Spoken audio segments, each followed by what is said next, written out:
Hello, so I got a question about the difference between primary and intermediate containers pertaining to scent work for our dogs. All right, so the most important thing to remember is that the primary container is the one that holds your actual scent.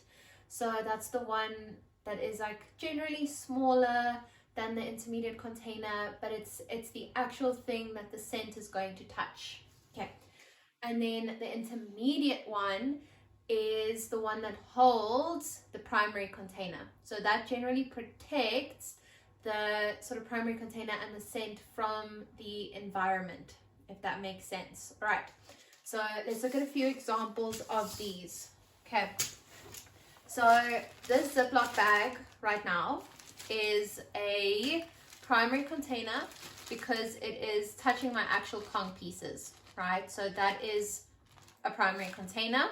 If I were to put the Ziploc bag in my little Tupperware and like close it, there's holes in the lid, then my Tupperware is the intermediate container. All right, because it holds my primary container. Okay. If I were to just, for example, put my Kong piece in this container, right, it's touching the actual container, then this would be my primary container.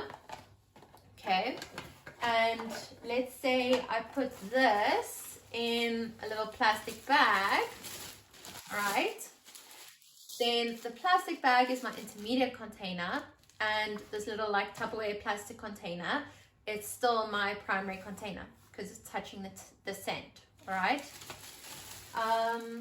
So if we go over to smaller samples, right? So if I put my Kong piece in this little container, and then I put this in a little toilet roll, right? It's like a little cardboard roll. Then my cardboard roll is my intermediate container, and this little holder is my primary container because the Kong piece is like touching that. All right. If we go over to smaller containers, right, so this is also like a really tiny container. If I put a Q-tip in here that's maybe, you know, has essential oils in it, then this would be my primary container.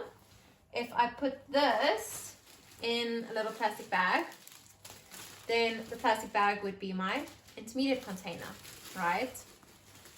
Because my sample, the actual thing my dog needs to find, is not touching the plastic bag. Okay. If I were just to put this, my Kong, what my dog needs to find, in this plastic bag, then the plastic bag would be the primary container. Okay.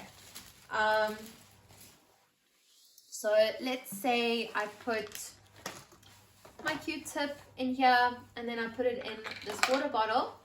The water bottle would be my intermediate container, and this little container would still be my primary container because it's touching the actual scent. Okay, it's holding like the odor. So just, I think, last two examples of these, right? These tins, like if I'm using this for scent work, pretend it has sort of holes in. If I put my sample in here, then this would be the primary container, right? And if I hide that in there, then this plastic container is my intermediate container, right?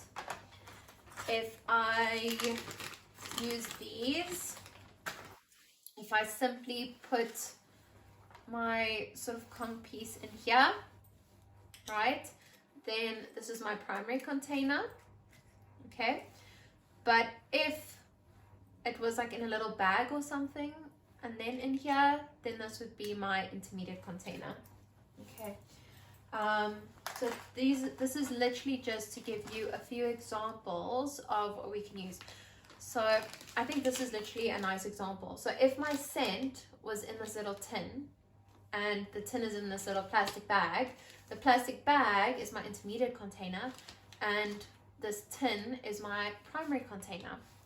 So I think that sort of covers it. The most important thing to remember is that primary container holds the sample, intermediate container holds your primary container and generally protects the primary container and the sample from the environment. Right, there you go.